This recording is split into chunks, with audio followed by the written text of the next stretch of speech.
My name is Dina Capiello. I'm the Chief Communications and Marketing Officer for RMI. Welcome to our first ever day-long event here at Climate Week, which we're calling It's Time to Re-Energize. And I can't think of a better manifestation for that theme than the panel we're about to have, which is about the investment in our communities that is being driven by policy investment in the US that is revitalizing neighborhoods, the economy in those neighborhoods, and providing jobs. But before I turn it over to our panelists, I would be remiss in not recognizing a very special guest who does not come to Climate Week very often.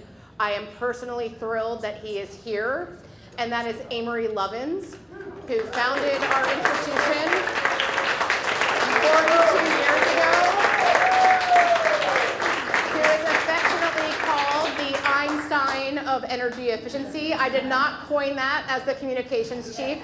Somebody else did, but I will take it and blast it everywhere.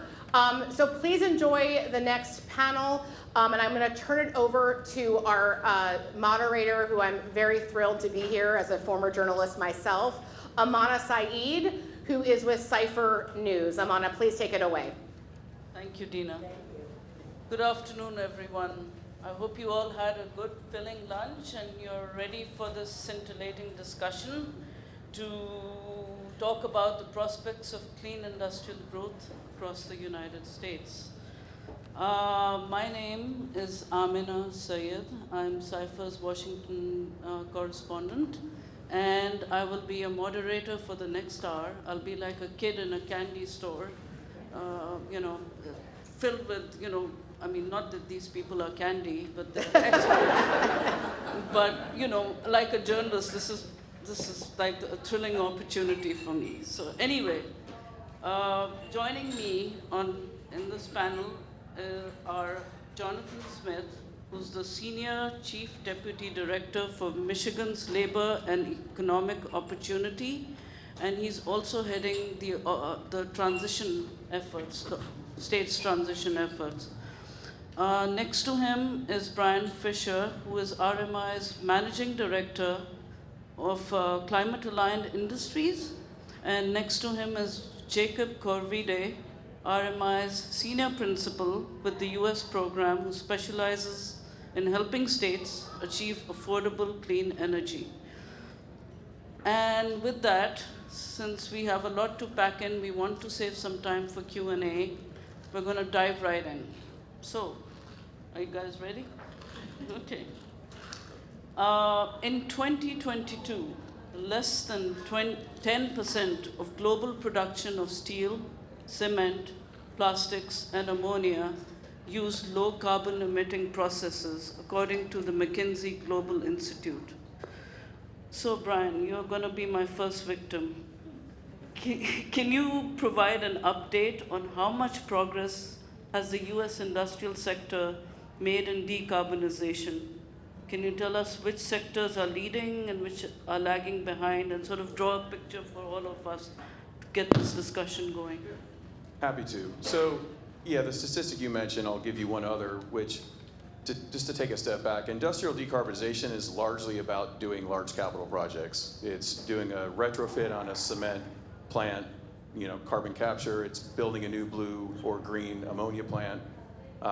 So all large capital projects which have a tremendous economic benefit, and done the right way, can have a huge benefit to communities. When you look at what has to happen between now and 2030, we have to have 700 of these large capital projects that have to happen around the world to be on track for 1.5 degree path across all of heavy industry and heavy transportation. So that's like 300 SAF plants, that's 30 world-class green steel mills, 30 cement plants that are near or fully decarbonized. So we're, right now as we stand across looking at those 700 plants that have to be put into place, we're only about 16% of those have reached what you call final investment decision, which means they're kind of ready in construction or ready for construction. So We're falling way short of that goal, and we need to make up a lot of ground to get there in the next 6 years. Why is that happening? Well, largely, we know, it's not that we don't know what has to happen. We know we have the technology to decarbonize all of these industries, and RMI has spent the last few years with a lot of our partners in the Mission Possible Partnership, creating roadmaps and publishing open source roadmaps to talk about what that decarbonization looks like with existing technologies. So that's not the reason. We have a lot of incentives. The IRA has been the richest climate package in history. So we have incentives, lots of carrots in the IRA, and other countries in subnational governments that have incentives. But that's the number one problem is, by and large, that's not enough to close the green premium gap. And so there's a lot of these plants and technologies like sustainable aviation fuel, like low carbon cement, like low carbon steel, that need either customers that are willing to pay a green premium or other government concessions, or find ways to work down the cost to produce these green assets compared to their fossil alternative. So that's number one. We got to find a way to close the gap, and that's where businesses, customers, supply chain, governments can play a role to help do that. What's working that's a very, very general statement. You asked, what is kind of working today? There are a lot of hydrogen in producing ammonia from hydrogen in the Gulf Coast is actually economic today. There's a lot of projects that are starting to happen. Sustainable aviation fuel, not e-fuels, but more from using what you call HEFA, kind of bio-based sustainable aviation fuel is in the money. So there are pockets of projects and sectors that are in the money that are moving forward because they've got that economic signal. Once we get past all that, we've then got a lot of other barriers that we got to address. One is, how do we finance this? And you can go finance a wind farm, a solar plant, batteries. There's a tax equity market. There's willing lenders. It is hard to finance a new green ammonia plant. So we have to get really creative about how we create a capital stack that comes together to help finance these assets. So finance, I hope we're talking in 12 to 18 months about finance, about siting and permitting, which is going to be another issue. And the third is going to be, how are we doing this and engaging communities in the right way? Because if these projects don't, that's a threat to shut those projects down. So we have to do this in the right way that's equitable and fair to the communities that we're going to, these companies are going to be building in. So that's hopefully a spin of, long answer, but a spin of kind of how we're seeing things on the ground. Captured it all. I don't think I need to ask any more questions. Anyway, Jacob or Brian or Jonathan, so is it technology that's holding back these sectors? Is it, you alluded to the high cost, the green premium. Is it a shortage of trained workforce, or is it demand? Jacob, you want to chime in? Sure, we can talk about that a little bit. So there's a mix of things going on here, of course, right? There are some technology challenges, but we've long been calling the industrial sector the hard to abate sector.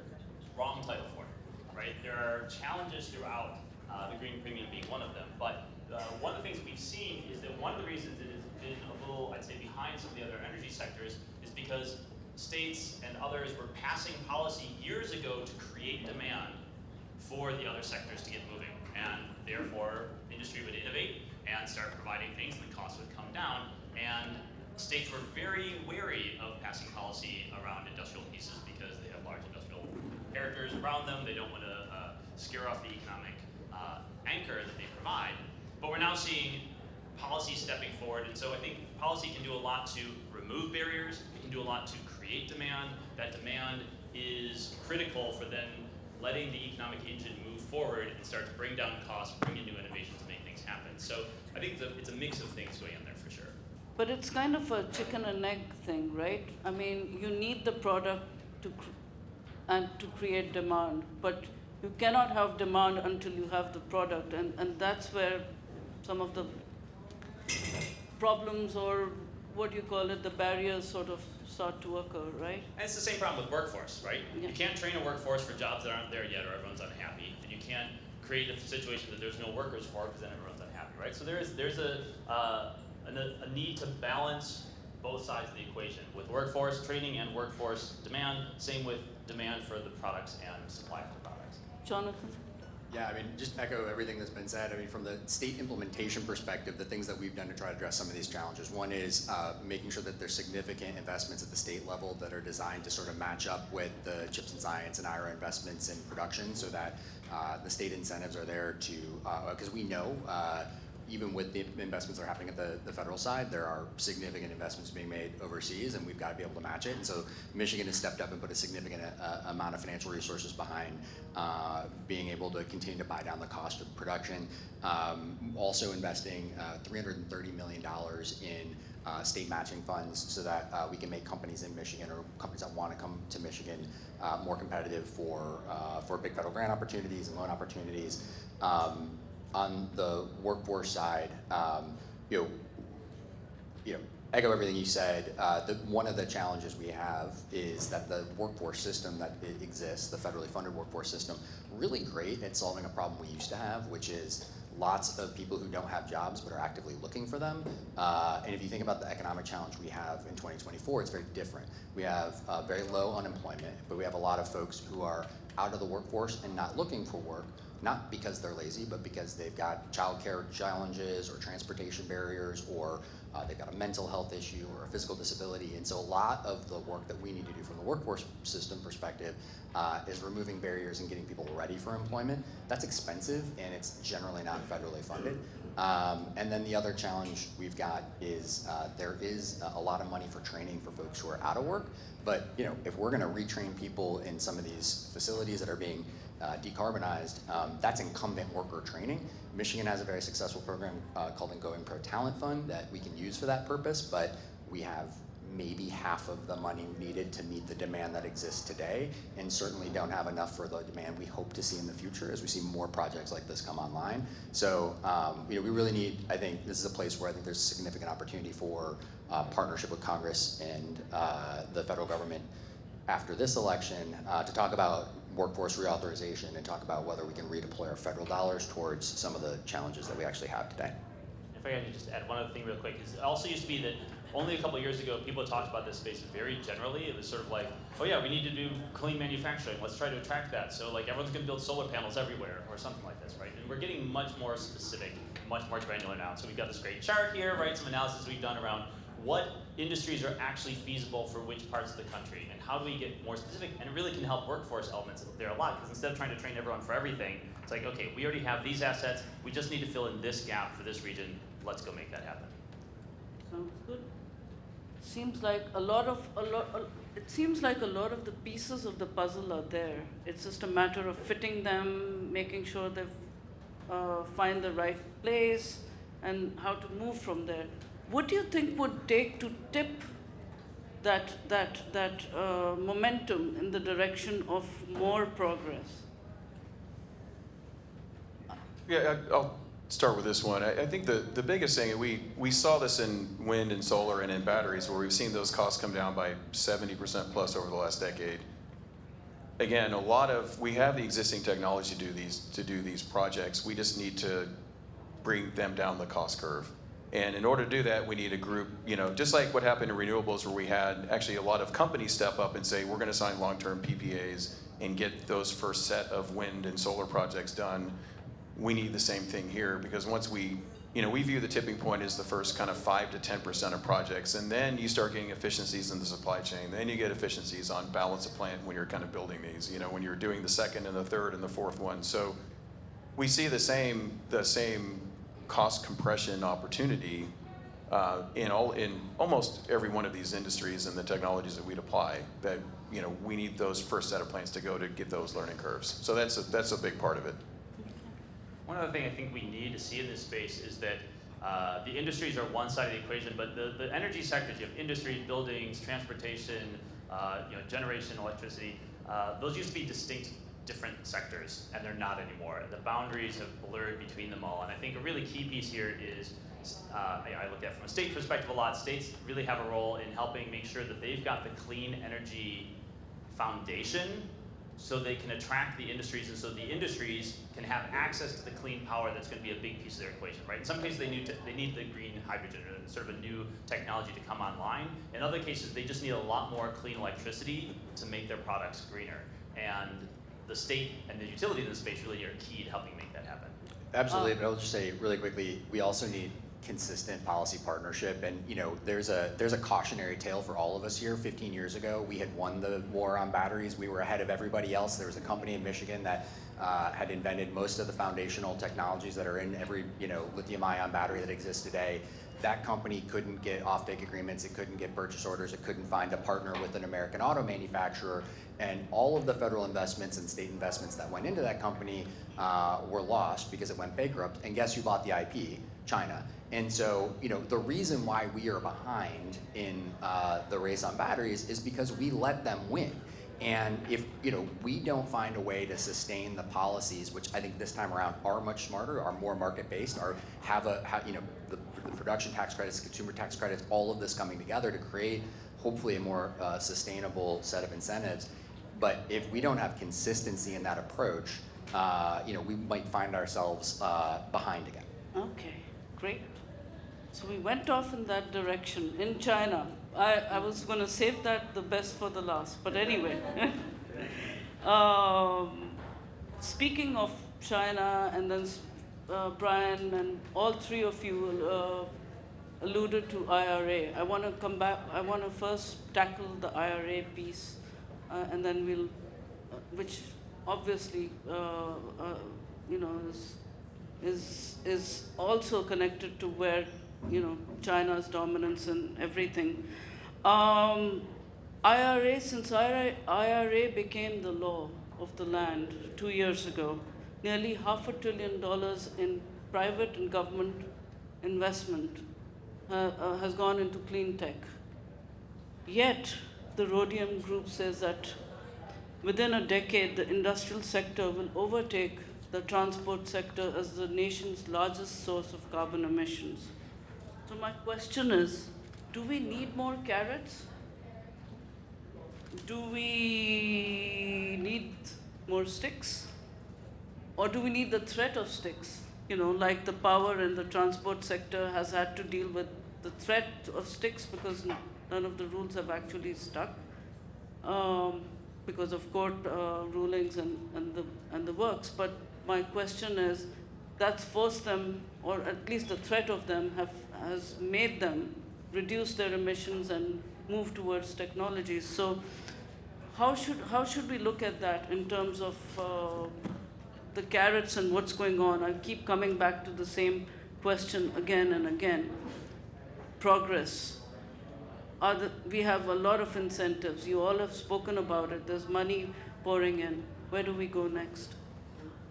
Yeah, so I'll kind of go back to what I was talking about earlier, which is we need either more carrots or we need sticks. Because even despite the IRA being the richest climate package, I would kind of joke, the Inflation Reduction Act solved for everything but inflation in the incentives that it provided. Because look at wind farm, look at wind and solar, those costs went up 30, 40%. Everything in the supply chain, companies that we've been kind of working with and talking to, name the project. It's, from the time the IRA came out, those costs have went up 30, 40, 50% on average, if not more.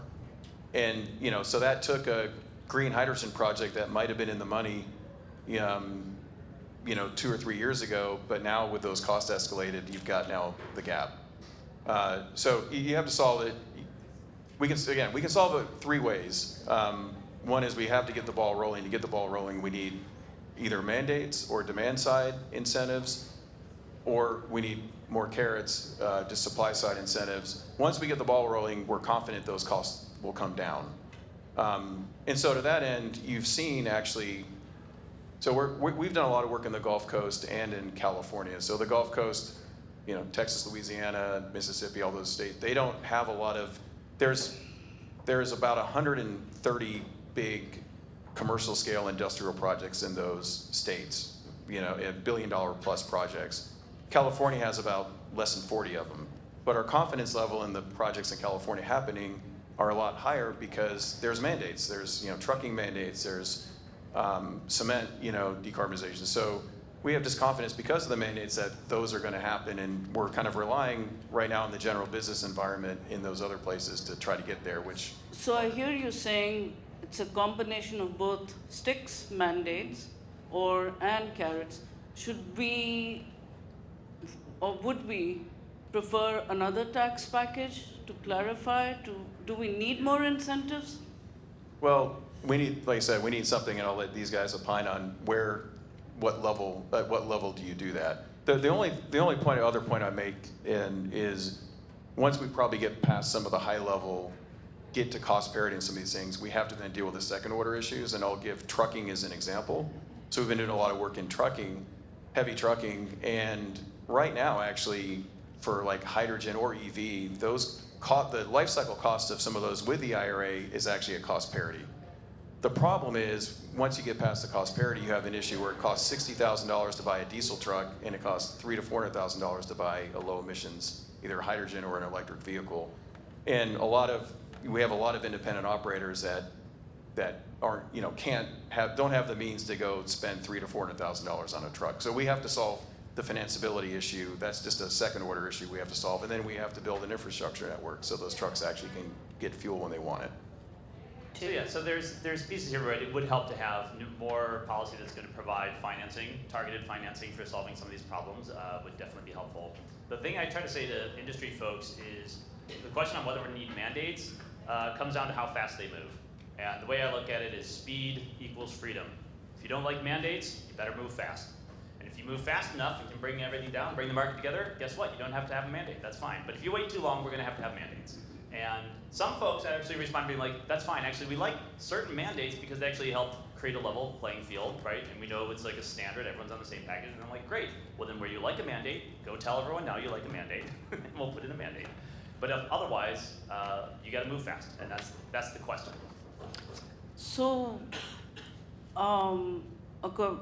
according to the White House, the IRA has invested $6 billion to slash climate pollution from U.S. factories making steel, aluminum, cement, and other materials.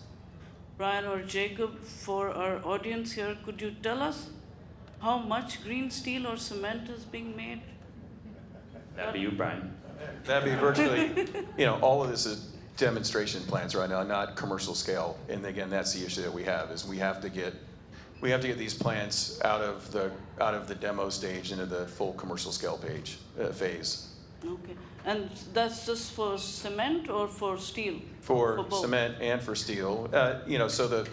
So the first big, actually the first big steel plant that's actually under construction now is H2 Green Steel in Scandinavia, in Sweden, which has, again, it was a combination of getting the supply chain working together and getting willing customers to pay a premium for steel. And so we're starting to see plants under construction, but full-scale operation, it takes time to build these big capital projects. You're talking about the U.S., right? Now back in the U.S., yes. Okay. And the other thing, just in the news last week, some of you may have read it, Politico had the story that the CEO of Cleveland Cliffs expressed concerns about finding buyers or off-takers who are willing to pay a green premium for steel. And so I'm just wondering what business models, etc., are there to persuade, potential buyers, off-takers to take on these particular clean products.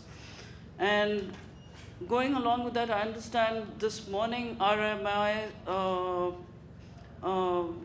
announced a sort of request for bids as part of your sustainable steel buyers platform, which you all launched last year. Could you just fill us on what happened? So I think that's an example of saying, again, the IRA, and that plan actually has, you have IRA money, which are incentives for production, but also that was also a separate OSED grant to help build the plant on top of the regular IRA incentives. And so what they're saying is, even with all those incentives, that's not enough to close the green premium gap to get the plant built.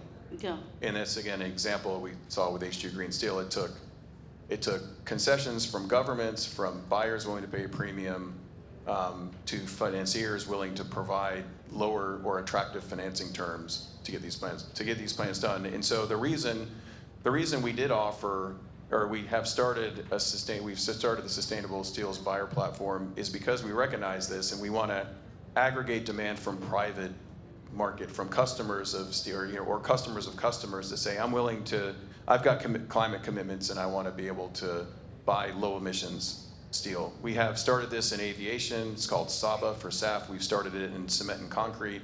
We've also done it in shipping. But we see this as one of the tools to help close the gap. And we think, it takes, this chart shows a lot of names on this. This is the example of the transaction. Again, it just says, you got to have a lot of buyers willing to pay a premium. You have to have governments willing to work, and the supply chain also willing to work. These are large capital projects with billions of dollars that you have to invest. So it's going to take all of that to combine to get these projects done. And we have to do this 699 more times if we're going to be successful in the next decade. So you all set a goal last year as part of your platform to procure 2 million metric tons of green steel. And this morning you announced a bid or a request for bids for about half that amount by 2028. Why not the full 2 million? So I have to ask. We'll start modest and hopefully we can get up. But the whole intent was to get enough critical scale, minimum scale, to help get a world-class steel facility retrofitted or built. That is the whole intent, and we felt at least 1 million tons a year is what it's going to take. Okay. And are there plans to develop similar platforms for concrete, for ammonia, for chemicals? Yes, so like I said, we have it for sustainable aviation fuel. We've announced it for cement and concrete, have not gone out to market with an RFP yet. And we've also done it, we're going to start in chemicals next spring. So just an example of the RFP, the latest RFP we issued for Saba, we issued a multi-year RFP that generated almost $300 million of green premium on that last RFP again. So again, it's helpful to, which provides a long-term offtake for that green premium, which helps get plants financed and built. Oh, that's excellent. So that's one approach that one can take. All right, so, you all talked about solar and wind and other renewable energies and how they've been added in record numbers. And what lessons have you all learned from the renewable side of the picture, and how can you apply it to the industrial side? What has worked over there that you can actually make it work on the industrial side of the equation? Who wants to start? I mean, so in Michigan we passed a clean energy package last year that included a new clean energy standard, and we've seen already a number of announced investments designed to get more utility scale clean energy production in place. In fact, exciting announcement around bringing back the Palisades nuclear facility online, which I think would not have happened but for strong leadership from the governor in the state of Michigan creating that standard. But it's also been needed to do regulatory reform and siting and permitting reform in order to accelerate that work. I think the corollary on the industrial side is, we need a combination of federal investments and state smart policies that, getting back to your question, it is to a degree carrots and sticks, but ultimately it's like, is this going to paper out, right? Like, because if our utilities can't generate returns for investors, it's going to be impossible to move some of these big investments forward. And so, on the industrial decarbonization side, we've been looking really closely at this, trying to figure out, how do we use tools like the new Cipher tool under DOE's LPO program to see what role the state can play in trying to finance some of these investments, reduce some of the innovation requirements that are in the Title 17 loan programs to make them easier to do in Michigan.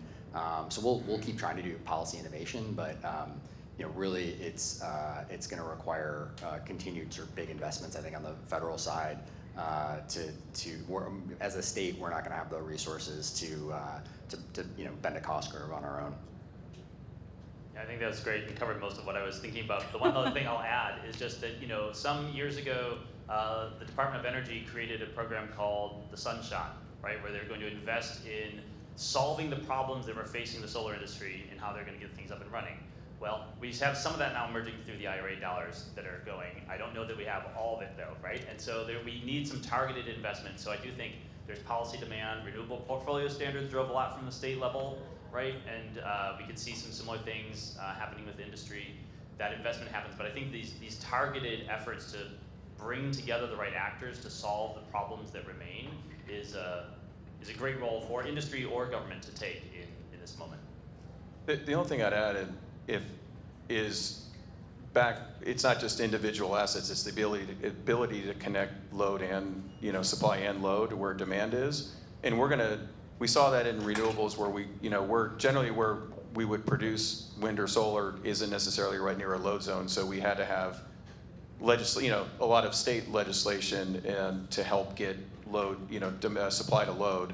We're going to see the same thing in spades in the industrial decarbonization. We not only have to move low-cost power around, we actually have to move hydrogen and carbon around. And there's kind of a right way to do that and a wrong way to, if we are very deliberate and intentional about that, we can save a lot of probably wasted pipes being built to move those products around, and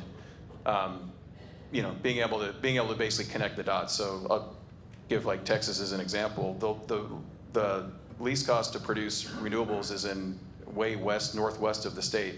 All of the demand for hydrogen, if you produce green hydrogen, it's going to happen in the Gulf Coast, which is 600 miles away or longer. So we got to be able to transport either electricity or molecules to those centers. And for instance, for hydrogen in particular, we think the Gulf Coast could be a huge exporter of hydrogen over the next 20 years. So we need fuel handling facilities and green shipping corridors and be able to have commonality on that infrastructure to be able to move a molecule from the Gulf Coast to Rotterdam or to Singapore or wherever. So that is going to be a big, it was difficult in electricity with transmission. It's going to be even more difficult and complex as we think about industrial, because we've got carbon, hydrogen, and electrons.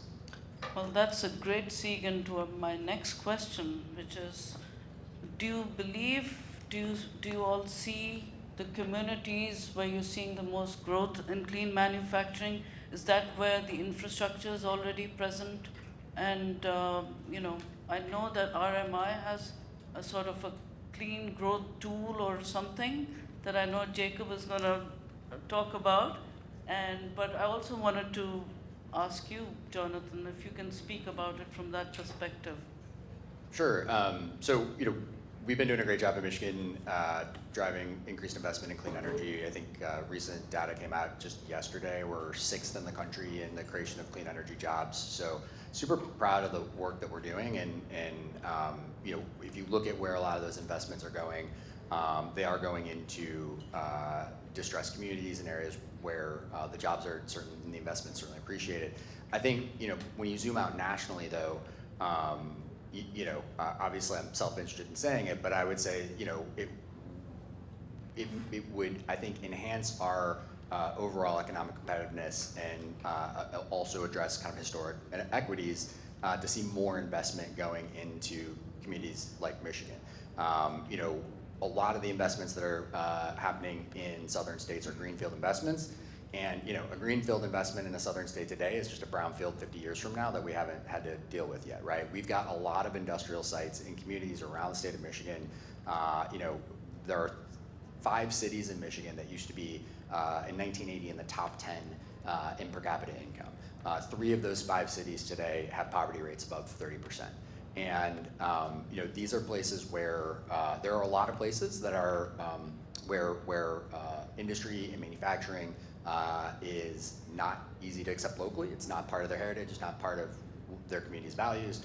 There are communities like Flint and Saginaw and others around the state of Michigan where new investments are deeply appreciated, and there's a ready workforce. So and a they're workforce happening over system. there? This is where the growth is happening now? We are seeing, a mix of growth around the state of Michigan, but I would say more investment in traditional legacy manufacturing communities would be beneficial. Part of the challenge here is that we've got to reframe how people think about greenfield versus brownfield. Redeveloping a closed and contaminated brownfield site certainly has some disadvantages compared to a greenfield site, but there are plenty of manufacturing facilities in Michigan today where there's a manufacturer who's there, but they aren't producing as much as they could, or they need a diversification plan or some sort of product from the future. Figuring out how to tap into these places before they become abandoned brownfield, tapping into the existing workforce. These places are already hooked up to transportation logistics, they're hooked up to the grid. And so, finding more ways to help bring existing manufacturers and existing manufacturing communities into the clean energy economy, I think will help both from the standpoint of making sure that these communities can see increased prosperity, but also in terms of acceptance around some of this stuff. I mean, the polling data around how people feel about clean energy is not great. And if what we want is policies that are sustainable, we need to demonstrate that the workers and the businesses and the communities who in many cases feel like they have been left behind by economic change over the last 30 or 40 years, that they actually stand to benefit from this. I think that's what makes a more sustainable effort, bringing some of these, particularly on the industry side, a lot of small manufacturers who don't view themselves as part of a clean energy future. The more that we can tangibly demonstrate that this is an opportunity for them to grow their business, to help their community, keep their employees employed, it's going to bring them into this kind of existing blue-green coalition and make it more sustainable and permanent. Okay, and Jacob, you'll have to go super quick. Oh, so much I want to say, So I will say, drawing on what both of you were just saying, though, I think one of the key things here is around location and co-location of these resources, right? This is where everyone's talking about permitting and siting everywhere. What we're not hearing as many people talk about, but is also a major barrier in all this space is interconnection queues, how facilities can actually connect into the grid for all this. And a lot of industrial sites, whether brownfields or existing sites, are great spots where you can build out not only the industry, but also the renewable power that you need to cleanly source that and do it in a much easier way for multiple benefits, including health benefits in the community, et cetera. And you were going to talk about the clean growth tool. Yes. I was curious to know how you selected the communities in there. I believe there are some QR codes and et cetera on the event page that can take you to that clean growth tool, just so you know. Right there, look at that. Right there at the so back. Clean Growth Tools, we're really excited about this. It started as a Midwest, sort of Great Lakes states tool. We've actually now expanded out across the United States, so it's available everywhere. But doing this deep economic analysis of what clean tech is most feasible for these different economic regions. Again, this idea you don't want to build the same thing everywhere. Certain regions are better suited to some things, less suited to others, and start to provide some granularity insight into what that looks like. You've got one chart here, RMI, we brought charts. Showing some examples of this, dive into your own community. It'll be much more meaningful to you if you look at the website. But it shows not only which specific technologies according to which location, but then it can also do a deep dive into the workforce needed around that. And so you can look at you already have this half of the workforce skills and people in place already. Great. You don't need to build more out on that. You do need this because this is where your workforce gaps are. So it's a very specific tool for helping communities understand where they're going to need workforce development for this, what clean manufacturing industries they may want to invest in, create policy around, financing tools around, et cetera, to move in. And really started around the Great Lakes states because I think we're really going to see the shift from the Rust Belt, I don't have a pithy term for this here, from the Rust Belt to the Growth Belt, to the Clean Tech Belt, something here, as it all starts to reemerge in that space. And there was such great response and demand to it that we've now expanded out across the country. Okay, thank you. Appreciate that. One last question. Since election is on everybody's mind, and we have no clue what the outcome is going to be, and you have recent data that's showing clean manufacturing growth happening especially in Republican states and swing states, including Michigan. My question is is there enough momentum for the energy transition to continue, regardless of who wins the White House? Jonathan, you want to start? But super quick answer. Yeah. I'm timing. Yeah. I mean, there should be. And I think the challenge is for all of us to make it really tough for the folks who want to move in a different direction to do it. If you look at some of the arguments being made by those who are arguing that we shouldn't be investing in these technologies, we shouldn't be investing in this transition, they're divorced from reality. There is no EV mandate, right? And if you talk to, for example, the auto industry in Michigan, if you talk to the CEOs of these companies, their competition are global automakers who are selling products in every market. And if General Motors and Stellantis and Ford are going to be competitive against these global automakers, they have to have product that can compete in every market. And so we need to help industry move forward so that they can be competitive, so that we still have good paying jobs here in America. We're not, dependent upon foreign, high-tech advanced manufactured goods in a way that will decimate our economy. But that, requires like everybody in this room and others sort of holding folks accountable for when they're articulating a policy view that isn't consistent with the facts. So you're basically coalition building. Brian? Well, the only thing I'd say is if you look at the IRA and the incentives in the IRA, for at least industry, a lot of those are in red states. So it gives us confidence that there might be a scalpel, not a meat cleaver, kind of a taken the IRA if you have a change in administration. And Jacob, you can talk a little bit more about that. Last word. But maybe just in the interest of brief, so we get to other questions, I would just say there's no question the momentum will continue. The question is how slow or how fast. The market's going to carry it forward. A new administration could slow things down, but there's a lot to indicate that the momentum's going to be there anyways, and how much it slows down is what we're going to have to find out. Okay, thank you very much, all three of you. Now we're going to open it up to Q&A. So please state your name, your title. Please, we want a question. And here, to the gentleman on the side.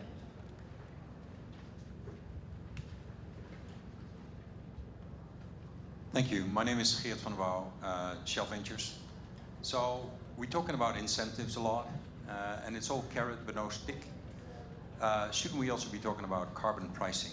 Because, looking at the other graph that you showed, the 700 plus plants that we need to build, we're never going to get there without it. Is that also the opinion by RMI? I know the political climate in the US is not ready for this, but a slow, progressive introduction of a carbon tax, isn't that eventually the solution to the problem? Because we're not going to get there without it, is my thesis. That's a great question. And in an ideal world, there would be a carbon tax, but it doesn't seem like Congress has much of an appetite. But I'll let you. Yeah, I wouldn't put my bet on the US anytime soon as a carbon price per se, but carbon border adjustment mechanisms, maybe. And I think this is where we start to have the international interaction between the US and all the other countries of the world starting to align on something that's going to at least move the market in that direction. Anybody else?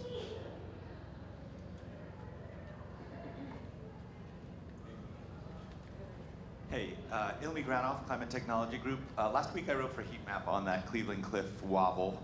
And one of the things I was grappling with, I thought you might be able to answer, is how we get the most out of disruptive new companies, particularly in cement and steel, where their commercialization pathway may in some way rely on incumbents. But we want to make sure that those new institutions, those new companies really change the strategy of those companies that are incumbents and kind of force their hand. So how do we get the most out of them? That's both a in the market and policy question. Yeah, so and you've hit the nail on the head of one of the biggest issues that we got to solve for in industry is that we're seeing a ton of innovation in almost every one of these sectors, in cement, in steel, chemicals. What we really need, there's kind of two things we were solving for, which I think we're largely solving for some of the first one is taking that company from the lab to the warehouse. And we think there's actually a pretty good market that is able to help support it, and we're doing that through our third derivative arm. But what we need is that second kind of challenge, which is taking it from the warehouse to that first big commercial scale demonstration. And that's the $50 to $100 million investment that largely you want incumbents to put on their site. And so we've announced, but we actually are starting, it's Mark 1 it's called, and that is, we're trying to find companies in that area and try to advance them through heavy industry on that. But that's kind of that's one thing, but to your point, we're gonna need policy, we'll need to figure something out to get that rapid scale up at that next level that you're talking about. Yeah, I mean, one thing we're trying to do at the state level, and I would say, stay tuned for hopefully announcements in this space. I mentioned we're partnering with DOE's Loan Products Office on tapping into an IRA tool, allows us to help finance industrial decarbonization projects. We're working with DOE to tap into some existing industrial retooling dollars. And one of the things we really want to be able to do is use our ability to be at the table financing these deals and putting grants and loans as part of the stack to be able to make some introductions and say, hey, it's great that you're doing this. Here's some clean energy startups in Michigan that are doing interesting and innovative things that could help move your project forward. So doing some of that matchmaking, and then the other piece of it is we have a long history in the auto industry of contract manufacturing.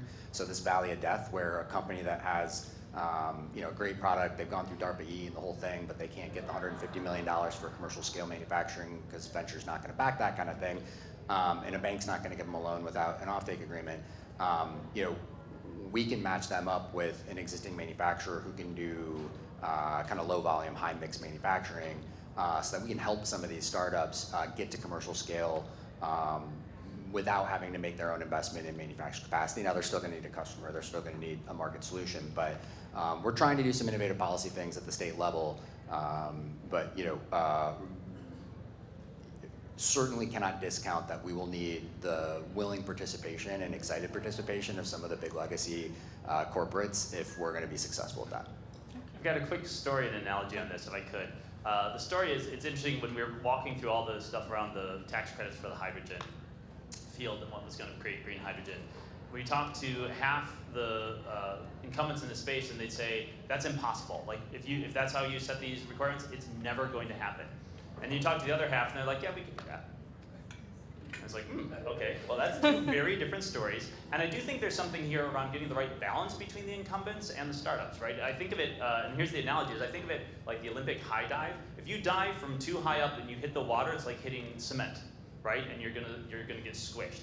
So they spray a fountain onto the water to break up the water and make it more feasible for the diver to actually hit the water. I think that's what the startups are. The startups are starting to disrupt that field a little bit, so when the big giants come hit it, they can actually move on it. Any other? Right here. Oh. Henry Lovins. We heard exciting things about the supply side half of the story.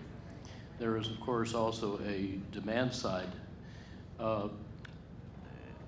RMI put out a nice paper a year or two ago about how if you optimized concrete mix and didn't slop a bunch around the job site, you could save about half the cement.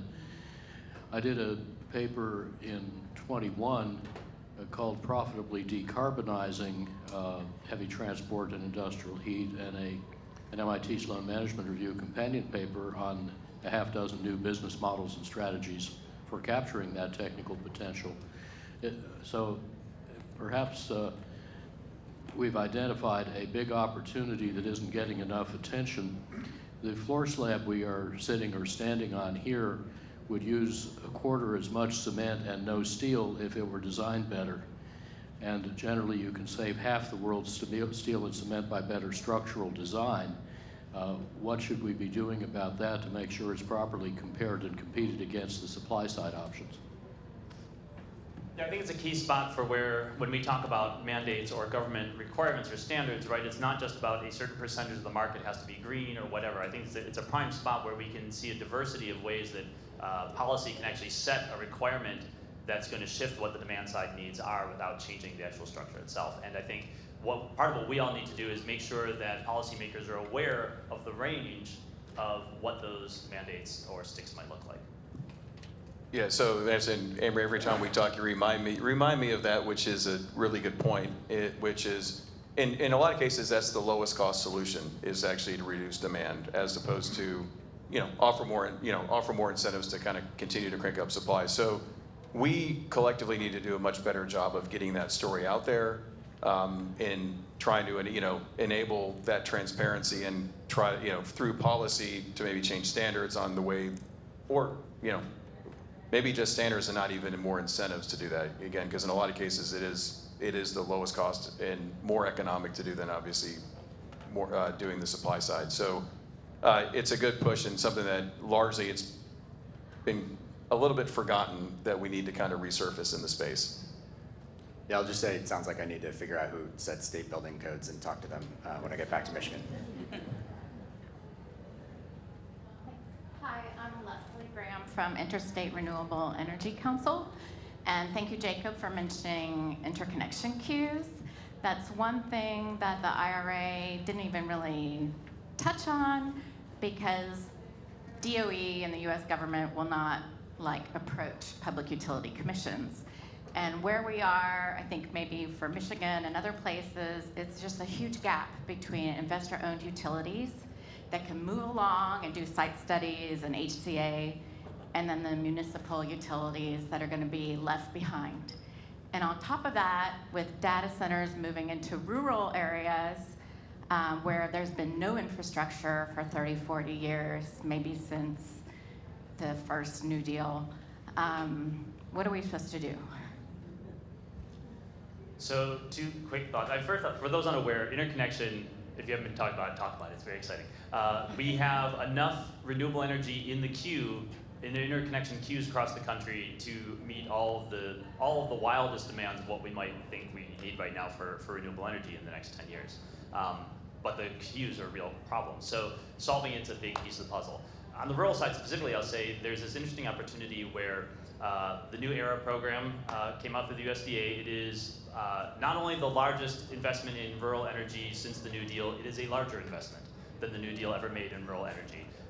And the it's a fantastic program, done wonderful things, and some amazing results emerging out of it. And there were more rural electric co-ops that applied for funding through that program by far than received funding. And this is one of the hidden multipliers of the IRA, and the question of how far will the IRA get the US? Because it has set up a ton of momentum of people saying, ooh, yes, please, I would like it, I'm very interested, let's move into the clean energy economy. And the IRA has only been able to actually fund a portion of that. So between New ERA, the Climate Pollution Reduction Grant, and several others, we've identified well over $1 billion just in the past year and a half of projects that weren't funded through major IRA programs that sought funding. And we need to find a way to bring together the financiers and the capital, the state incentive programs, the state financing institutions, et cetera, to help figure out how we're going to move those projects forward so they don't fall off a cliff, and instead keep that momentum to move things forward. And I think it could make a huge difference in moving all this. Anyone else?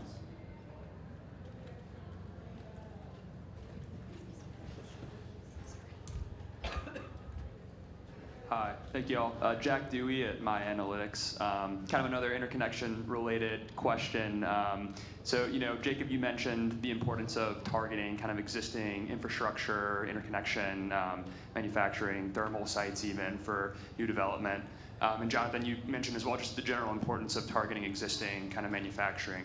I'm curious what, if any, promise you all see in behind the meter generation, whether that be commercial rooftop, small scale ground mount, in kind of essentially maybe doing an end run around some of those interconnection issues when you can sell downstairs.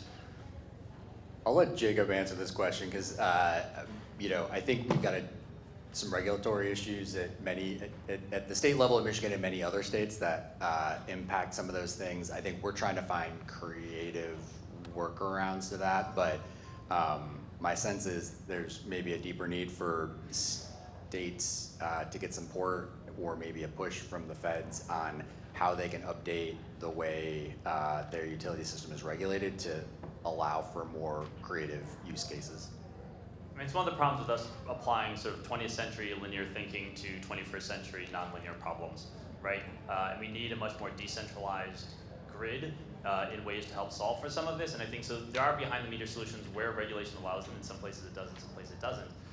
Has huge benefits not only for lowering costs on delivering that energy, what you have to build out or don't have to build out in terms of transmission.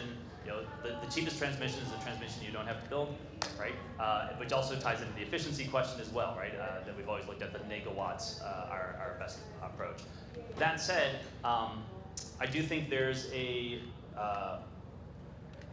part of what will drive that, I think, is when we start to understand differently what are the other benefits. It's not just about cost. Reliability is one of the biggest places where the linear thinking comes in, saying, no, we have to have this whole build out to deliver reliability this way.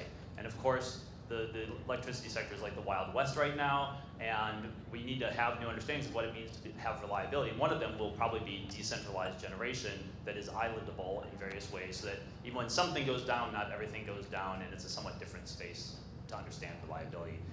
But it's the Wild West, and there's a lot to shift on that. And I think, yeah, how the PUCs think about reliability and how quickly that changes will be a big determinant. Okay, I'm going to bring the discussion back to industrial growth and clean manufacturing and everything.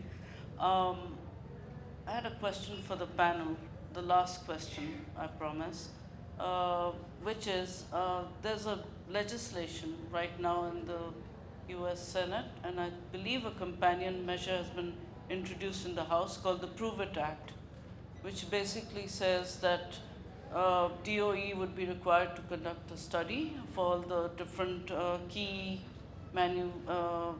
products like steel, cement, aluminum, and there's a whole list of them. And there's been a lot of pushback against it. And I'm just wondering, wouldn't US industries actually benefit?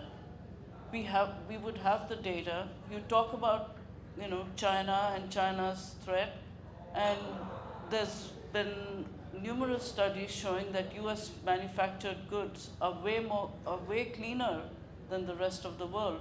So wouldn't having this data be able, you know, for us to deal with the border tariffs that are border carbon tariffs that the EU is going to come up with, and the UK is looking at them, and several other, I believe Canada is also eyeing them.